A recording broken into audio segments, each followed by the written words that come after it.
મોગલમાની કૃપા અપરંપાર છે.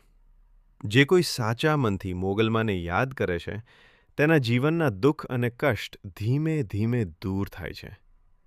મોગલમાં દયાળુ અને કરુણામયી માતા છે. તેમના દરબારમાં આવનાર કોઈ પણ ભક્ત ખાલી હાથે પાછો ફરતો નથી. આજે આપણે સૌ મોગલમાના ચરણોમાં વંદન કરીએ અને પ્રાર્થના કરીએ કે આપણા જીવનમાં સુખ, શાંતિ અને સમૃદ્ધિ આવે. મોગલમાના આશીર્વાદથી અશક્ય કાર્ય પણ શક્ય બની જાય છે.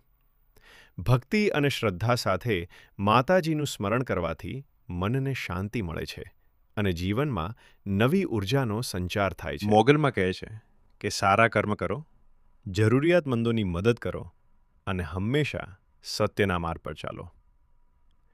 જે ભક્ત પ્રેમ અને વિશ્વાસથી માતાજીને યાદ કરે છે તેના પર માતાજીની કૃપા અમારા પરિવાર પર તમારી કૃપા જાળવી રાખજો. બધા ભક્તોની મનોકામનાઓ પૂર્ણ કરજો. જીવનમાં આવતી મુશ્કેલીઓ દૂર કરજો અને સૌને સુખી રાખજો. બોલો મોગલ માની જય, બોલો કાબરાવ ધામની જય, બોલો માતાજીની જય, જય મોગલ.